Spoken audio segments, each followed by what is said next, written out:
அருட்பெருஞ்சோதி அருட்பெருஞ்சோதி தனிப்பெரும் கருணை அருட்பெருஞ்சோதி.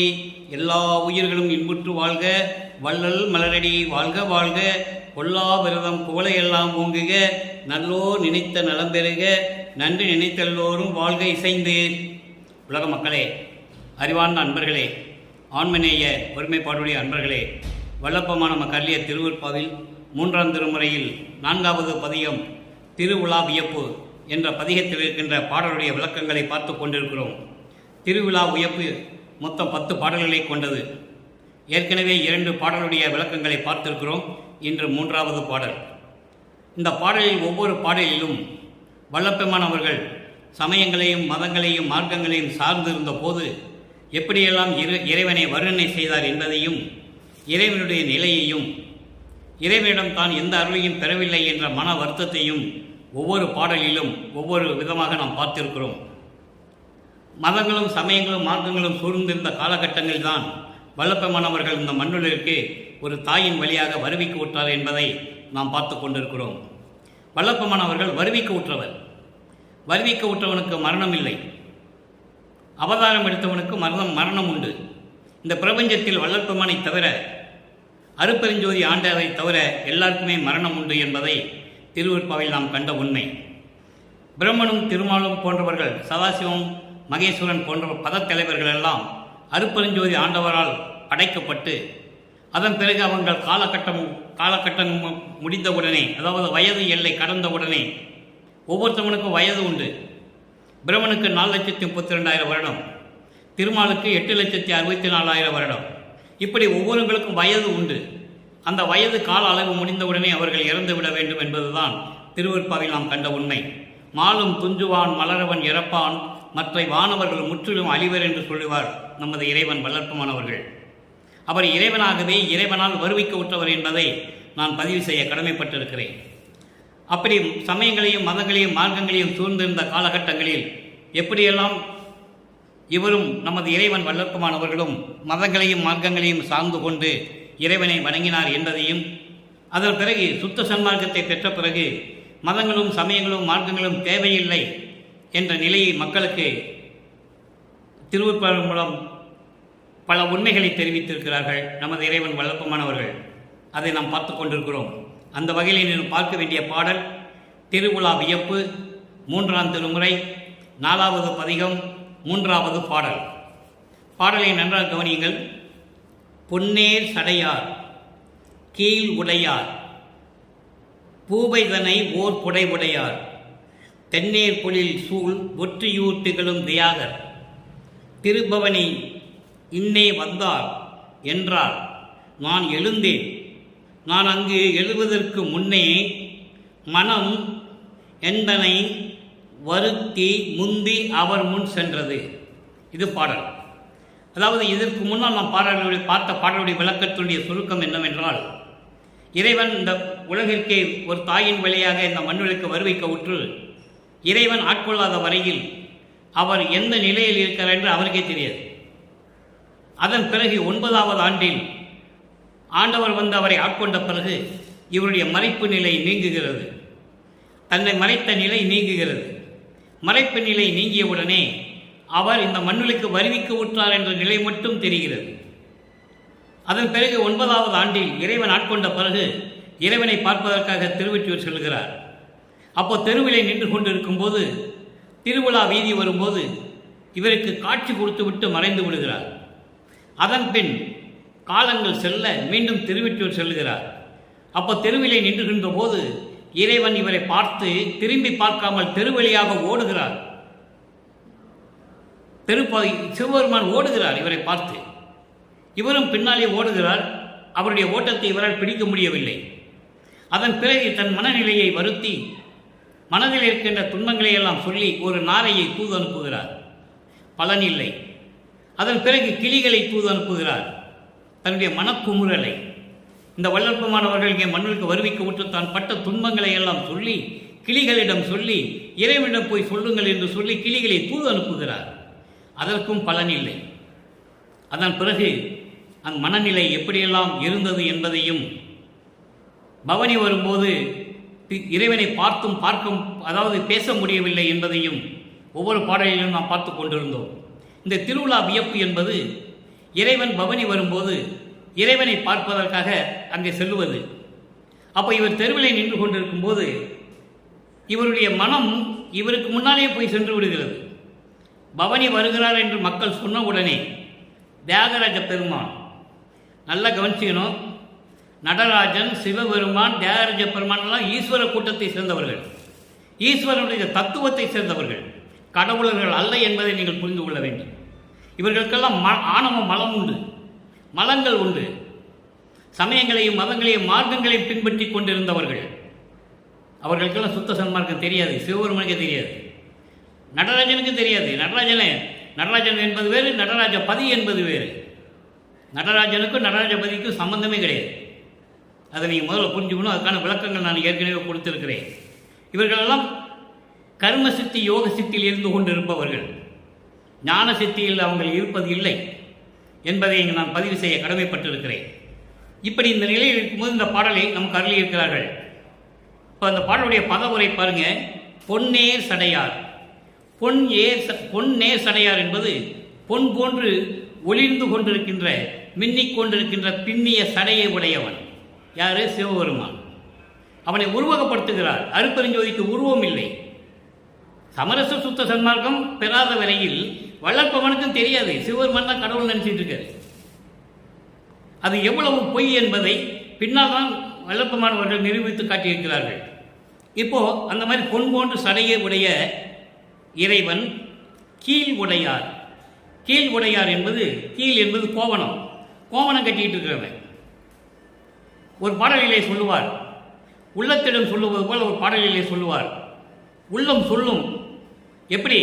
அவனுக்கு உடுக்க துணி இல்லை, கோமண துணி கட்டிகிட்டு இருக்கான், திங்கிறதுக்கு சோறு இல்லை, தெருவாய் பிச்சை எடுத்துக்கிட்டு இருக்கான், சுடுகாட்டில் போய் படுத்து கிடக்கிறான், இருக்க இடம் இல்லாமல், சாம்பல் எடுத்து உடம்புல பூசிக்கிட்டு பித்தன் மாதிரி பைத்திய மாதிரி தெரிந்து கொண்டு இருக்கிறான். அவனை போய் காதலிக்கிறாய் என்று சொல்லுகிறாய் என்று சொல்லி ஒரு பாடலில் நம் கருளி இருப்பார்கள். அதனுடைய விளக்கத்தை நாம் ஏற்கனவே பார்த்திருக்கிறோம். அப்போ கீழ் உடையார் என்பது கோமணம் கட்டி கொண்டிருக்கின்றவன். பூவைதனை ஓர் புடை உடையார். பூவைதனை ஓர் புடை உடையார் என்பது ஒரு பெண்ணை இடது பக்கமாக வைத்துக் கொண்டிருப்பவன். உலகிலே சொல்வார், புராணங்களிலே சொல்லுவார்கள், தான் பாதி பார்வதிக்கு பாதி உடம்பை கொடுத்தவன் இடது பக்கம்னு சொல்லுவாங்க. அதை தான் இங்கே சொல்லுகிறார், பூவைதனை ஓர் புடை உடையார். அன்பர்களே, அப்புறம் ஏன் இந்த திருமுறையில நமக்கு அருளி இருக்கிறார்கள் என்று நீங்கள் கேள்வி கேட்கலாம்.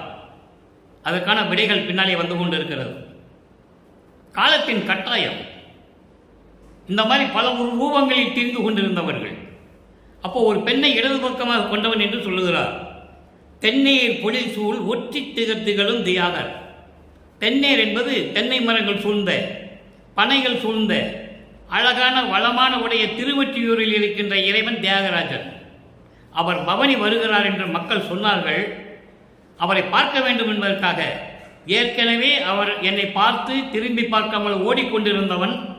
அவருடைய பவனியை பார்ப்பதற்காக நானும் பார்க்கலாம் என்று எழுந்து நின்றேன்.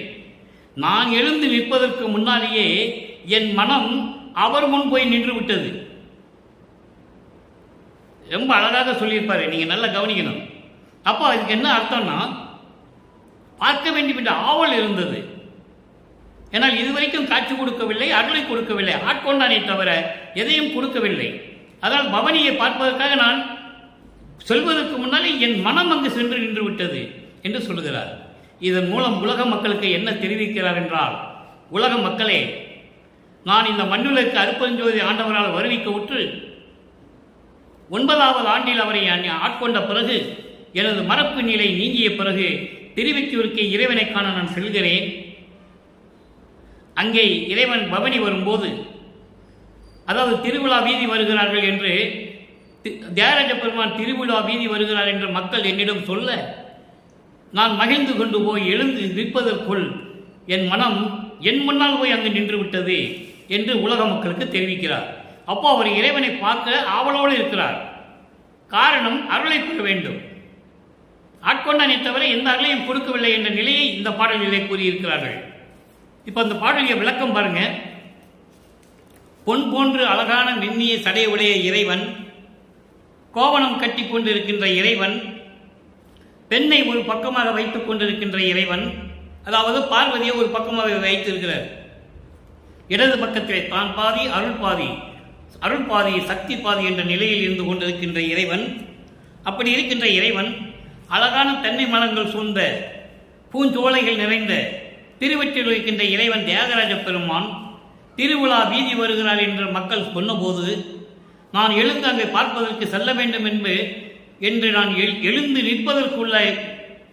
நிற்பதற்கு முன்னாலேயே என் மனம் அங்கே சென்று விட்டது என்று சொல்லி இந்த பாடலை நமக்கு அருளியிருக்கிறார்கள். இப்போ இதற்கு பிறகு சமரச சுத்த சன்மார்க்கத்தை பெற்ற பிறகு, அதாவது இந்த நிலையில் வளர்ப்பமான இந்த பாடலை நமக்கு அருளியிருக்கும் போது அவர் இருந்த நிலை 3வது 8. 3வது 8 என்பது 3 வளர்ப்பமான வருவிக்க ஒற்று 51 ஆண்டுகள் வரையிலும் 8 பிரித்து இறைவனுக்கு அருளை கொடுக்கிறார். 8 ஆண்டுகளுக்கு ஒரு முறை.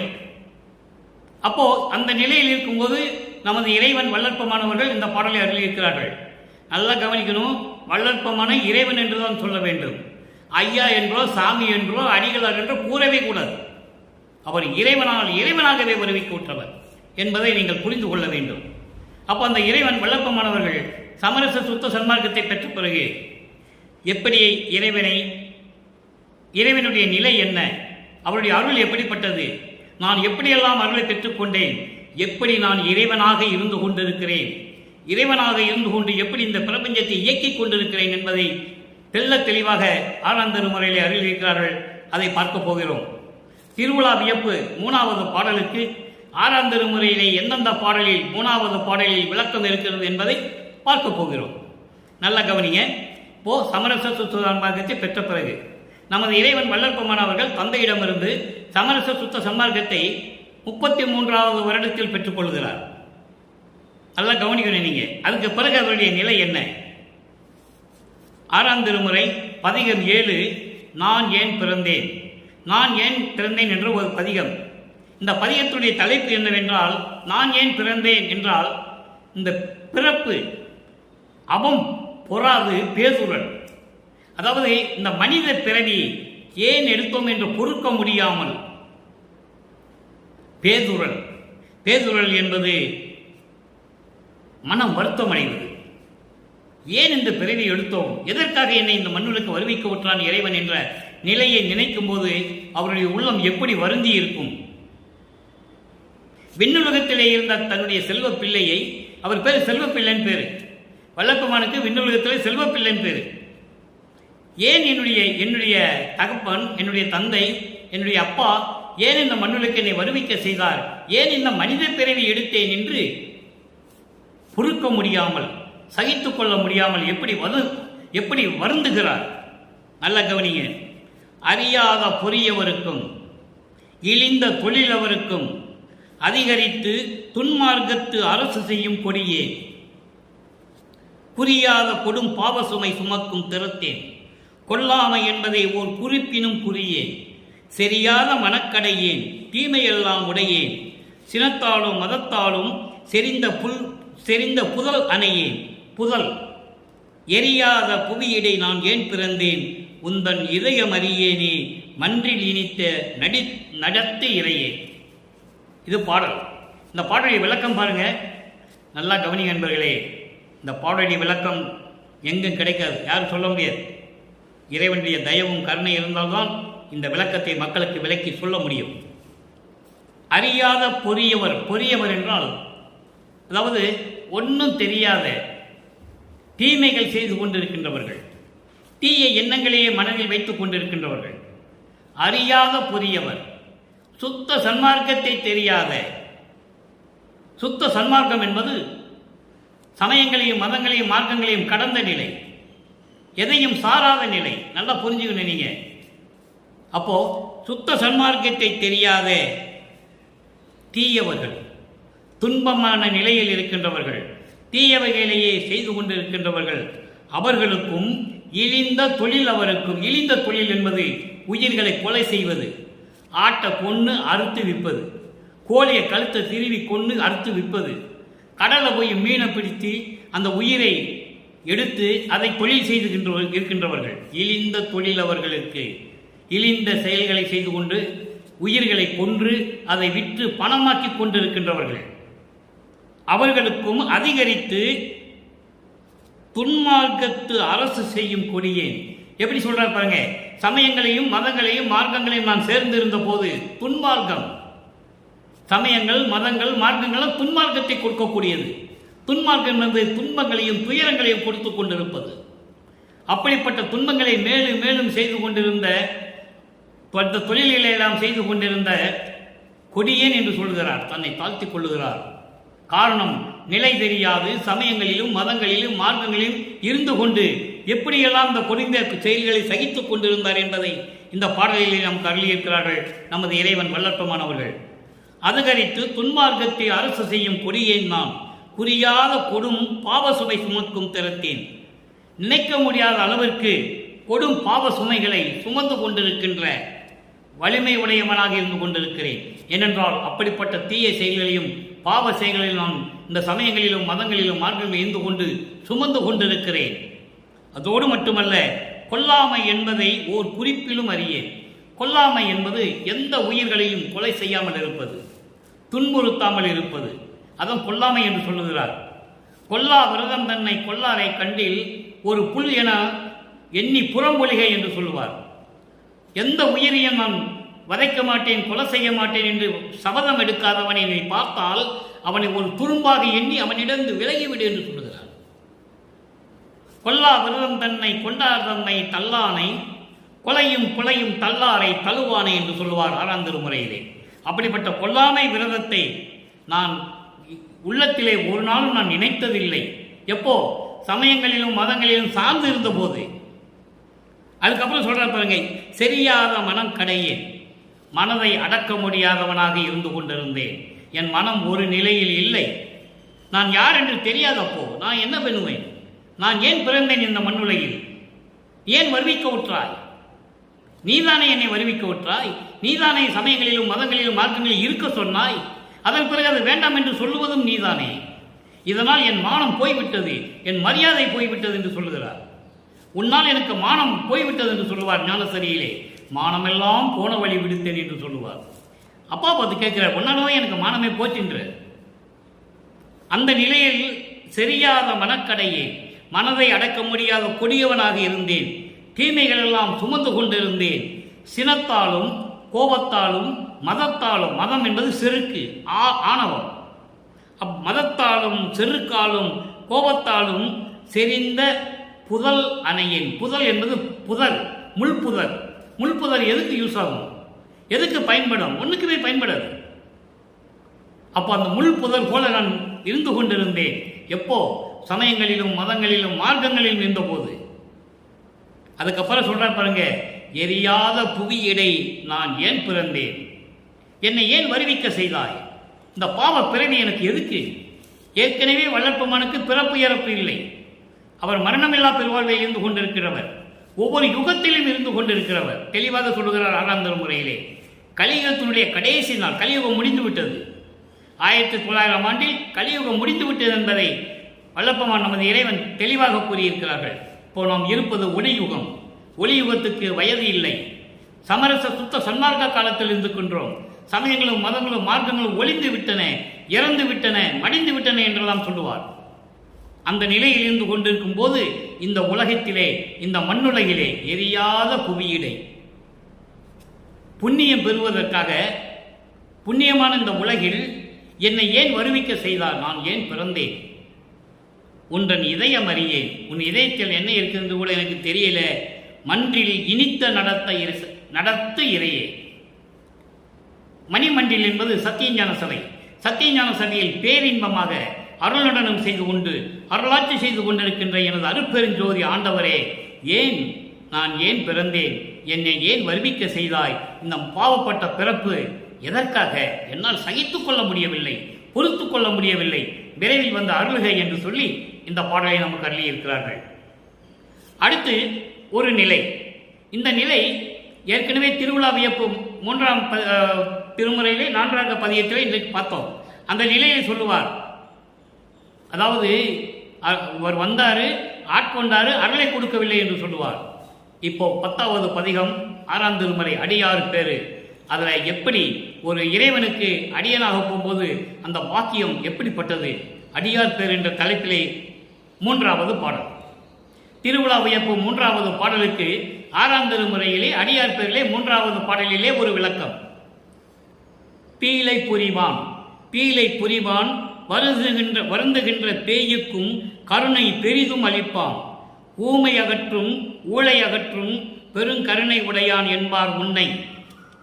உலக மக்களை எப்படி ஒன்று சொல்லிட்டு இருக்கான், தவறு செய்கின்றவர்களுக்கு கூட கருணை கொடுப்பான். கருணை கொடுக்கின்ற இறைவன், கருணையோடு மன்னிக்கக்கூடிய இறைவன், சமயங்களையும் மதங்களையும் மார்க்கங்களையும் சார்ந்து கொண்டு பேய் போல தெரிந்து கொண்டிருக்கின்றவர்களுக்கு கூட கருணை அளிக்கின்ற இறைவன்.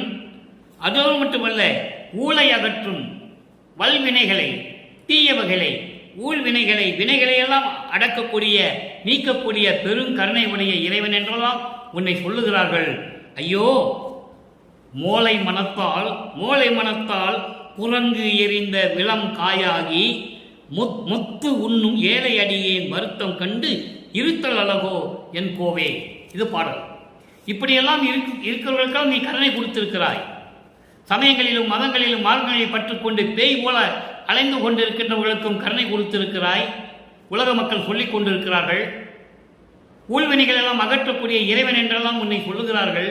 ஐயோ, இந்த ஏழை என்ன பாடுபடுகிறேன் தெரியுமா? அதாவது குரங்கு மனத்தால். ஏன் மனதை குரங்கு என்று சொல்கிறார்? குரங்கு ஒரு நிலையில் இருக்காது, தாவி தாவி தாவி சென்று கொண்டே இருக்கும். அதுபோல குரங்கு போல தாவி செல்லக்கூடிய இந்த மனமுடையவன், இந்த உள்ளத்தை உடையவன், அவர்கள் அதாவது வில்லம் காயாகி என்று சொல்கிறார். எட்டிக்காய், எட்டி மரத்திலே இருக்கின்ற காய் எதுக்கும் உபயோகப்படாது, கசப்பு.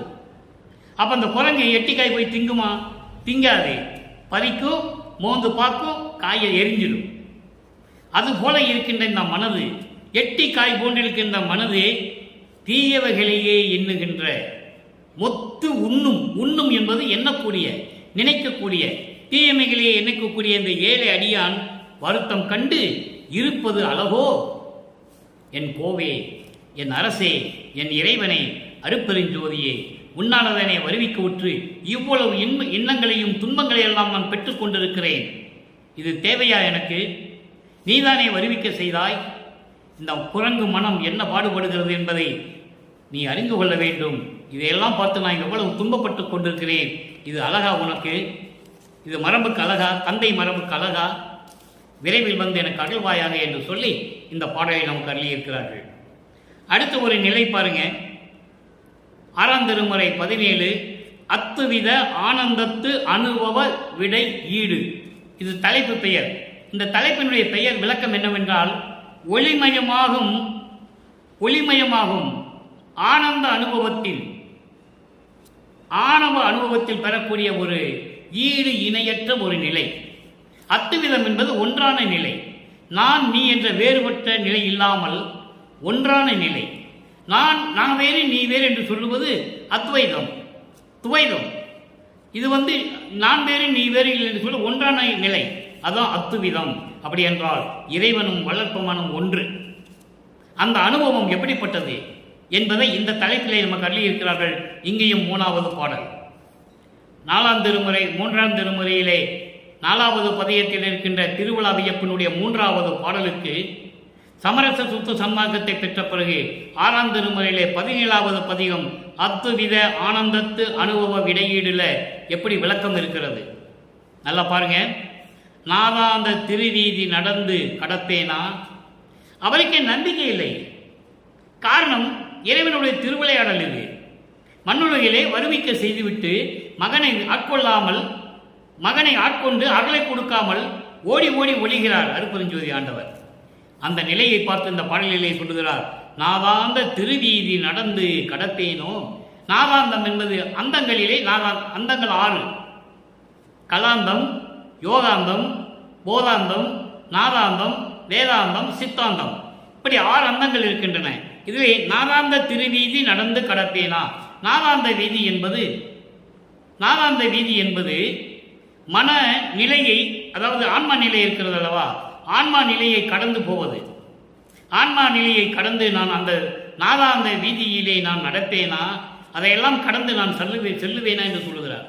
ஏன்னா அந்தங்களை கடந்தவர் அருப்பஞ்சோதிக்கு அப்புறம் வல்லப்பமன் ஒருவர் தான். தெளிவாக சொல்லுவார், 6 அந்தங்களை நான் கடந்தேன் என்று சொல்லுவார். தத்துவங்களை தனித்தனியாக கடந்தேன் என்று அருப்பெருஞ்சோதி அட்டகத்திலே சொல்லுவார். ஆக அப்படி நாதாந்த வீதியை கடந்து ஆன்மா நிலையை கடந்து நான் உன்னிடம் வர முடியுமா? ஞானவெளி நடு இன்ப நடம் தரிசிப்பேனா. எங்கே இறைவன் இருக்கிறார் பாருங்க, ஞானவெளி நடு. சிவஞான வெளியிலே, சிவஞான வெளி என்பது 16வது வெளி. சரியை கிரியை யோகம் ஞானம் என்ற 16 நிலைகளை கடந்தது. இவர்கள் எல்லாம் ஈஸ்வரமார்கள். ஈஸ்வரமார்கள் என்பது இந்த மதுரை சொக்கநாதன், தில்லையில் நடராஜன், அப்புறம் தியாகராஜ பெருமா, சிவபெருமா, இப்படியெல்லாம் சொல்கிறாங்கல்ல, அவங்கெல்லாம் ஞான வெளிகளில் இருக்கிறவங்க இல்லை, ஞானவெளியின் கீழ் வெளியில் இருக்கின்றவர்கள். ஞான வெளியில் இருப்பது அருப்பெருஞ்சாண்டவர் ஒருவர் தான். அப்படி ஞான வெளியிலே, சிவஞான வெளியிலே 16 நிலைகளை கடந்து அந்த கடவுள் நிலையிலே இருக்கின்ற உன்னை நான் கண்டு தரிசிப்பேனா? அந்த நிலை எனக்கு கிடைக்குமா? அடுத்து பாருங்க, போதாந்த திருவடி என் சென்னி பொருந்திடுமோ. போதாந்த திருவடி என்பது மெஞ்ஞான திருவடி. நான் ஏற்கனவே அன்பர்களை விளக்கம் கொடுத்திருக்கிறேன். ஞானம் என்பது வேறு, மெஞ்ஞானம் என்பது வேறு. ஞானம் பெற்றவர்கள் இந்த உலகத்தில் கோடான கோடி பேர்கள், எல்லாருமே அதை சொல்லலாம். சமயக்குறவர்களாகிய திருநாவுக்கரசர், திருஞான சம்பந்தர், மாணிக்கவாசகர் இவர்கள்லாம் ஞானம் பெற்றவர்கள். மெஞ்ஞானம் என்பது இறைநிலையில் இருக்கின்றவர். அகஸ்தியர் முதல் எல்லாருமே ஞானம் பெற்றவர்கள் தான். கர்ம சித்தி யோக சித்தியில் சென்றவர்கள். ஞான சித்தியை யாருமே அடையவில்லை என்பதை வல்லப்பெருமானவர்கள் திருவருட்பாவிலே தெளிவாக நமக்கு அள்ளியிருக்கிறார்கள். அப்படிப்பட்ட உன் மெஞ்ஞானம் கொண்ட அந்த திருவடி என் தலைமையில் பொருந்துமா? உன் திருவடியை என் தலைமையில் வைத்து எனக்கு ஆசீர்வாதம் செய்வாயா? அருளை கொடுப்பாயா? புதுமையுற சிவபோகம் பொங்கி நிறைந்திடுமோ. எல்லாரும் அதிசயம்படி, புதுமை நிகழும்படி என்னை கொண்டு வந்து நிறுத்துவாயா? அந்த சிவபோகம் எனக்கு கிடைக்குமா? அந்த பேரின்பம் எனக்கு கிடைக்குமா? வேதாந்தம் சித்தாந்தம் சமரசமும் வருமோ? வேதாந்தம் என்பது ஒரு நிலைதான், அதாவது மன எல்லைக்கு உட்பட்ட நிலை, அதான் வேதாந்தம். சித்தாந்தம் என்பது மனநிலைக்கு அப்பாற்பட்ட நிலை. ஆன்ம நிலை வேறு, மனநிலை வேறு. அப்போ சித்தாந்தமும் இந்த வேதாந்தமும் எனக்கு சமரசமும் வருமோ? இதெல்லாம் நான் நிலை அறிந்து கடப்பேனோ? வெறுவெளியில், வெறுவெளின்னு சொல்கிற வெட்டவெளி, அதுதான் இறைவெளி. வெட்டவெளி தான் வெறுவெளி என்று சொல்கிறார். அந்த வெளிதான் சிதம்பர ரகசியம். அந்த சிதம்பர ரகசியத்தை தான் சிதம்பரத்திலே 6 மாத குழந்தையிலே தன் மகனுக்கு காட்டியது அருட்பெருஞ்சோதி ஆண்டவர் என்பதை நீங்கள் புரிந்து கொள்ள வேண்டும். சிதம்பர ரகசியம் வேறு ஒன்றும் இல்லை, வெட்ட வெளி தன் மகனுக்கு காட்டுகிறார். எந்த உருவமும் இல்லாமல், நகைகளை போட்டு கிரீடை வச்சு கழுத்தில் பாம்பை சுற்றி கையில் சூளத்தை வச்சுக்கிட்டு இதெல்லாம் இல்லாமல் அவருடைய நிலையை வெட்ட வெளியாக காட்டுகிறார். அதான் வெறுவெளி. சுத்த சிவவெளி மயந்தான் உருமோ. சுத்த சிவவெளி, அதான் சிவஞான வெளி, அதுதான் 16வது நிலை எனக்கு வருமா? பாதாந்த வரை நீர் மணக்க மன்றிலாடும் பரமர் திருவுள்ளம் எதுவோ பரமம் அறிந்திலேனே. பாதாந்தம், பாதாந்தம் என்பது அடி முதல் முடிவரை, திருவடி முதல் முடிவரை நீர் மணக்க. நீர் மணக்க என்பது திருமணம், அதாவது திருநீர் மணக்க. இங்க திருநீர் என்று சொல்லுவது பிரவண தேகமுடைய இறைவன். பிரவண தேகத்துக்கு திருநீர் மனம் உண்டு, சுத்த தேகத்துக்கு மலர் மனம் உண்டு, மல்லிகை மனம், மல்லிகை மலருடைய மனம் உண்டு சுத்த தேகம். பிரவண தேகத்துக்கு திருநீர் மனம் உண்டு, அதை இங்க சொல்றார் நீர் மணக்க. ஞான தேகத்துக்கு கற்பூர மனம். இப்படி ஒவ்வொரு தேகத்துக்கும் ஒரு மனம் உண்டு. அப்போ பிரவண தேகத்தோடு இருக்கின்ற உனது அடியையும் முடியையும் நான் பார்க்க முடியுமா? மன்றிலாடும் பரமர் திருவிழா. மன்றிலாடும் என்றால் சத்தியஞான சபையில் அருளண்டனம் செய்து கொண்டு அருளாட்சி செய்து கொண்டிருக்கின்ற இறைவனே, நான் எதுவும் அறிந்திலேனே, என்னால் அறிய முடியவில்லையே, உன் திருவுள்ளத்தில் என்னை பற்றி என்னதான் நினைத்துக் கொண்டிருக்கிறாய் என்று சொல்லி இந்த பாடலை நாம் கருளியிருக்கிறார்கள் வல்லற்பமானவர்கள். அதன் பிறகு இறுதியாக ஒரே ஒரு விளக்கம். மெய்யொருள் வியப்பு. 112வது பதிகம், 6ஆம் திருமுறை, மெய்யருள் வியப்பு. 3ஆம் திருமுறையிலே 4வது பதிகம், திருவிழா வியப்பு. திருவிழா வியப்பு என்ற பதிகத்திலே இருக்கின்ற பாடலிலே இருக்கின்ற 3வது பாடலுக்கு 6ஆம் திருமுறையிலே 112வது பதிகம் மெய்யருள் வியப்பு என்ற பாடலிலே இருக்கிறது. அங்கே அவருக்கு ஒன்றும் தெரியாது. 3ஆம் திருமுறையிலே திருவிழா வியப்பில் இருக்கும்போது இறைவன் எந்த அருளையும் கொடுக்கல. இவர்கள் பார்க்காம சிவருவன் திருவிழா ஓடுறானே, இப்போ எப்படி அருளை கொடுக்கிறது, எப்படி அருளை பெறுவது? 6ஆம் திருமுறையில் சுத்த சன்மார்க்கத்தை பெற்ற பிறகு ஒரு பாடலை நமக்கு அருளி இருக்கிறார்கள். அற்புதமான பாடல், நல்லா கவனிங்க. இரவில் பெரிய வெள்ளம் பரவி எங்கும் தயங்கவே, இரவில் பெரிய வெள்ளம் பரவி எங்கும் தயங்கவே, ஞானும் சிலரும் படகில் ஏறியே மயங்கவே, விரைவில் தனித்த அங்கு என்னை ஒரு கல்மேட்டில் ஏற்றியே, விண்ணில் உயர்ந்த மாடத்து இருக்க விதித்தாய் போற்றியே. இது பாடல். இந்த பாடலை பாருங்க. உலகியல் விளக்கம் என்பது நூல் விளக்கம். இந்த வரிக்கு நூல் விளக்கம், உலகியல் விளக்கம் என்பது வேறு. ஆனால் சமரச சுத்த சன்மார்க்க விளக்கம் என்பது வேறு. இப்போ இந்த பாடலை பார்த்தீங்கன்னா உங்களுக்கு என்ன தெரியும்னா, திடீர்னு ஒரு நாள் இரவில் வெள்ளம் வந்துருச்சு. அந்த வெள்ளம் வந்த உடனே நாங்கள்லாம் ரொம்ப பயந்துட்டு இருந்தோம். அப்போது ஒரு படகு வந்தது. அந்த படகுல நானும் சிலரும் ஏறிக்கிட்டோம். அப்புறம் பார்க்கும்போது நான் மட்டும்தான் இருக்கிறேன். என்னை கொண்டு போய் ஒரு கல் மேட்டில் கொண்டு போய் வச்சுட்டேன். ஒரு கல் மேட்டில் கொண்டு போய் வச்சுட்டேன். அது என்ன உயர்ந்த கல் அது, அதனால் நான் தப்பிச்சுக்கிட்டேன். அப்புறம் உயர்ந்த மாடத்து இருக்க விதித்தாய் என்று சொல்கிறார். இது உலகியல் விளக்கம். ஆற்று வெள்ளம் வந்துச்சு, நானும் சிலரும் ஒரு படகுல ஏறி போனோம். அப்புறம் பார்த்தா அவங்களை காணோம். நான் மட்டும் ஒரு கல் மேலே நின்றுக்கிட்டு இருந்தேன். அங்கே கொண்டு போய் என்னை வச்சுட்டேன் அப்படிலாம் சொல்கிறேன். அது இல்லை. சுத்த சன்மார்க்க விளக்கம் என்பது இங்கே பாருங்க. இரவில் பெரிய வெள்ளம் பரவி எங்கும் தயங்கவே. இந்த பிரபஞ்சம் தோன்றிய காலத்திலிருந்தே சமயங்களும் மதங்களும் மார்க்கங்களும் உருவாகிவிட்டன. அப்போ அந்த உருவாகிவிட்ட பிறகு ஏனென்றால் சாதியும் மதமும் சமயமும் பொய்யென ஆதியில் உணர்த்திய அருட்பெருஞ்சோதி.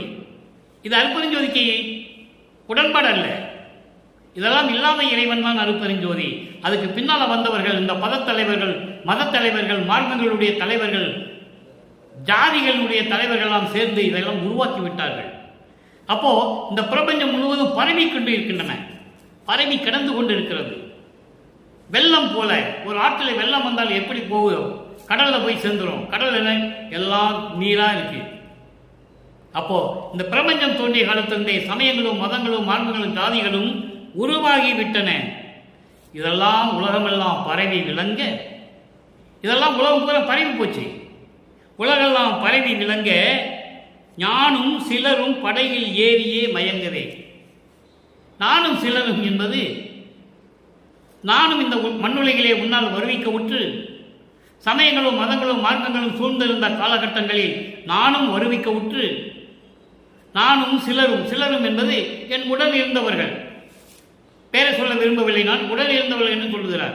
அப்போ இவரோட யார் இருந்தாங்கன்னு உங்களுக்கு தெரியும்.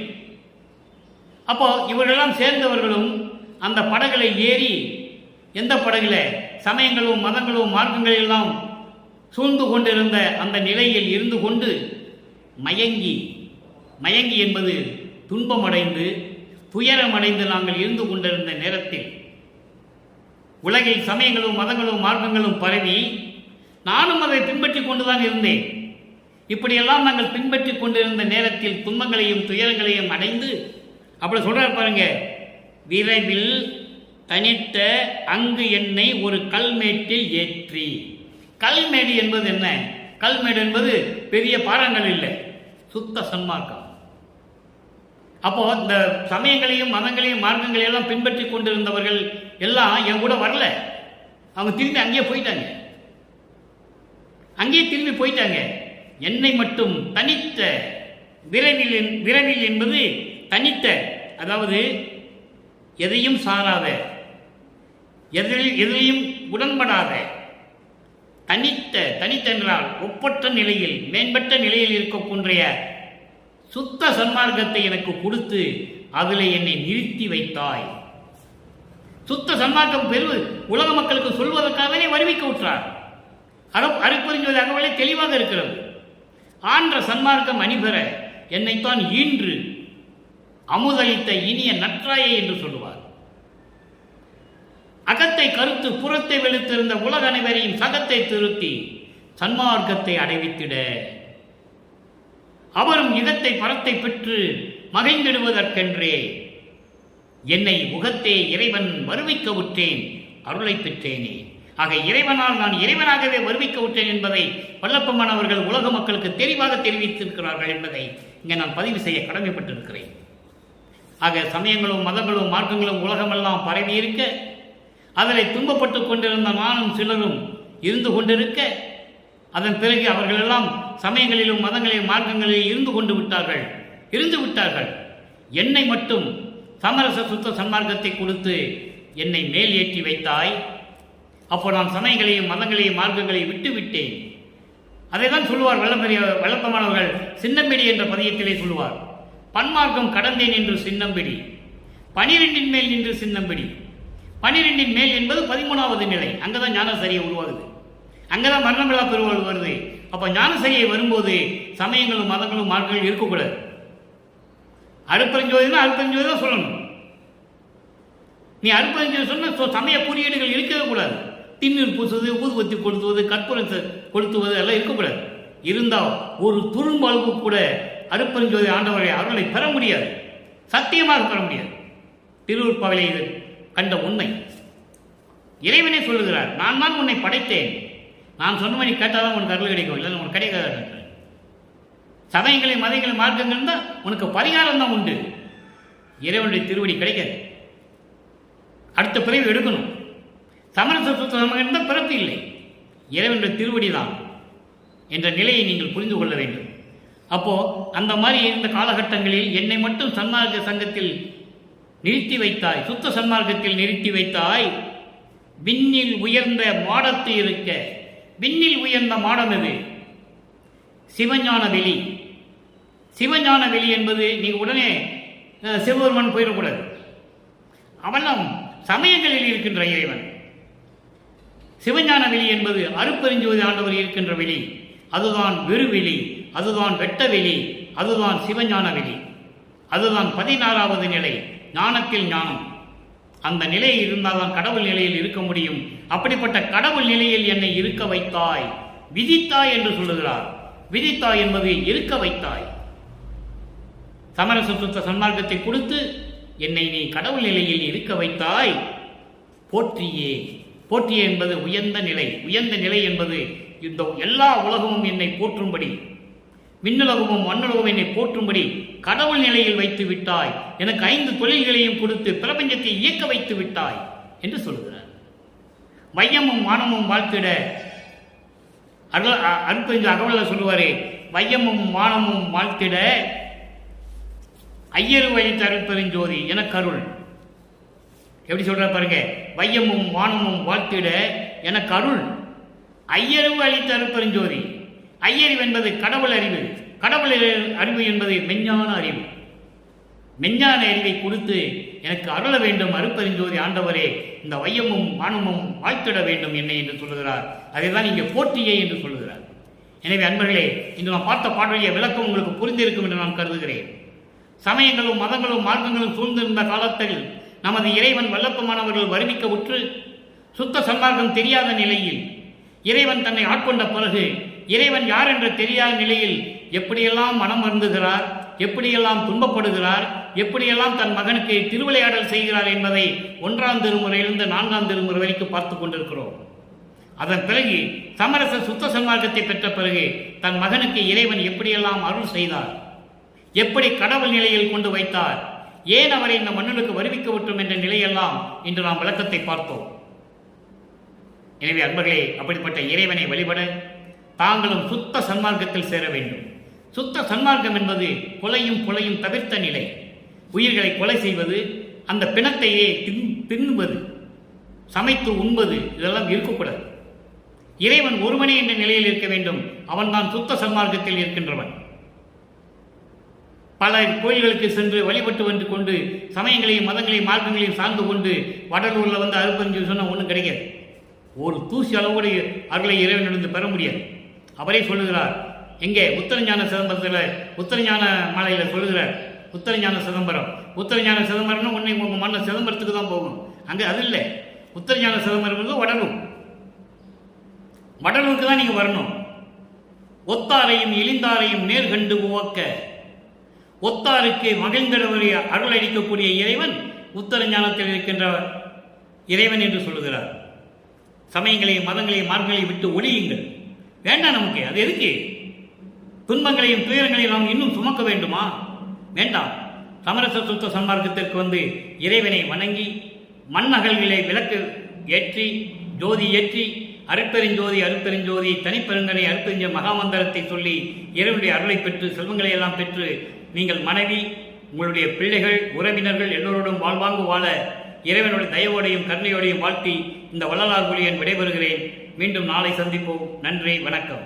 அருட்பெருஞ்சோதி அருட்பெருஞ்சோதி தனிப்பெரும் கருணை அருட்பெருஞ்சோதி.